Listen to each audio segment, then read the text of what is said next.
اعوذ بالله من الشیطان الرجیم بسم الله الرحمن الرحیم. درنو محصلینو ته سلامونه او نیکې هیلې وړاندې کوم.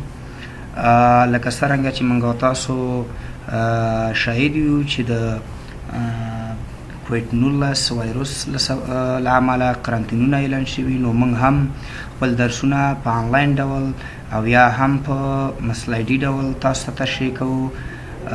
د فارمسی دوهم سمستر د شپږم ګروپ عناصر موږ وایو په دې هغه کې. نو لومبی راځو د شپږم ګروپ عناصر کې کوم سمبولونه یا عناصر شامل دي. په دې ګروپ کې لاندې عناصر شامل دي: اکسیجن، سلفر، سیلینیوم، تلوریم، پولینوم. اکسیجن خو سمبول او ده او دوه موږ ځکه دلته لیکلې ده چې دا په مالیکولي ډول پیدا کیږي او د اکسیجن هغه طبي ارزښت وروسته تشریح کیږي. کیمیاوي فزیکي خصوصیات د اکسیجن څه شی دی؟ او اکسیجن یو غاز ده.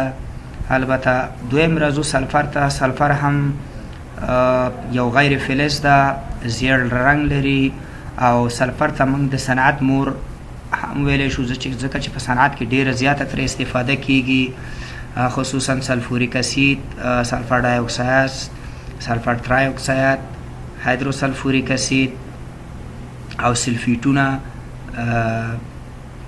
یا د فلزاتو سلفیټونه ډیر زیات مشهور دي. بل راځو سیلینوم. سیلینوم یو فلز ده چې سمبول اس ای ده او په شپږم ګروپ کې دا هم قرار لري. څلورم تلوریم ده، دا هم فلز ده. پولینوم هم فلز ده. دلته په دغه جمله کې موږ لیکلي چې د سلفر، اکسیجن او سیلینوم څخه په تفاوت کې ډیر کار اخیستل کیږي، چې مثالونه یې موږ او تاسو په دې بل چارت کې وایو.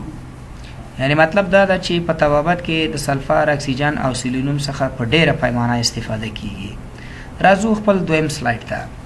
اکسیجن ته راځو.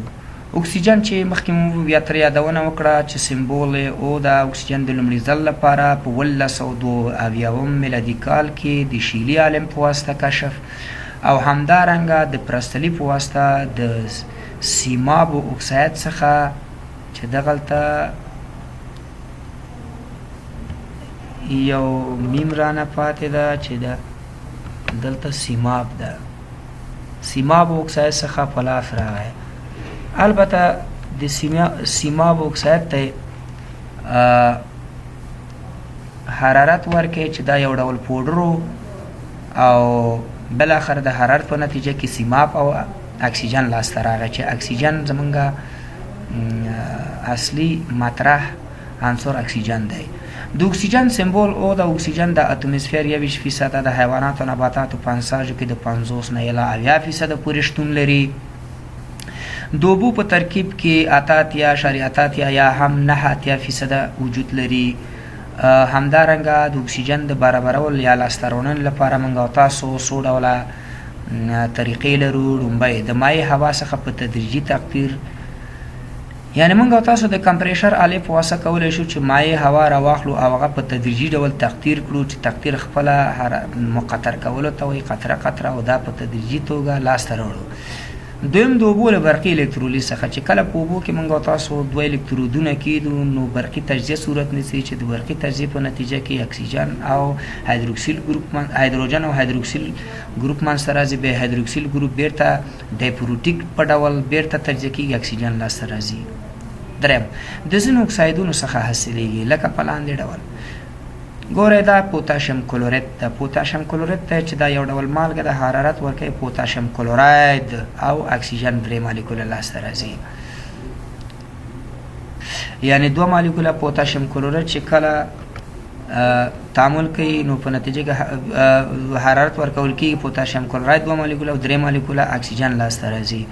په دې لاندې معادله کې تاسو وګورئ 2 مالیکوله منګنیز ډای اکساید 2 مالیکوله سلفوریک اسید تیزابو سره تعامل کوي او منګنیز سلفیټ او اوبه لاسته راځي چې اوبه بیرته خپله برقي تجزیه پکې صورت نیسي او بیرته اکسیجن لاسته راځي. محترم محصلینو، تاسو باید یادونه وکړم چې تاسو باید یوه کتابچه ولرئ تر څو مرکباتو نومونه او فرمولونه ولیکئ د اقل که هیڅ هم نه په فارمسی څانګه کې موږ او تاسو 1500 فورمولونه باید وپېژنو. که چېرته ونه پېژنو نو په آینده کې موږ او تاسو په درېیم څلورم سمستر کې په شیمیک کې درمل وایو، نو درمل پکې دا هم ساده درمل دي، خو په اصطلاح په دې کتاب کې ساده درمل موږ وایو، خو هلته بیا هغه اساسي درملو ته راځو چې هغه مثلا انټي بیوټیکونه دي، انټي پارازیټ درمل دي، د فشار ضد درمل دي، د لوړ فشار، د ټیټ فشار، د اعصابو درمل دي، انالجیزیکونه دي، د ملاریا یا انټي ملاریال ډراګز دي او وغیره. یعنی ډیر درمل راځي چې هغه په هغه کې موږ تاسو کیمیاوي فورمولونو باندې باید وپوهیږو، کنه نو مشکلات سره موږ دوچار کیږو. راځو د اکسیجن فزیکی خواص ته. اکسیجن بی بویا، بی رنگه، بی خونده، خونسا غاز ده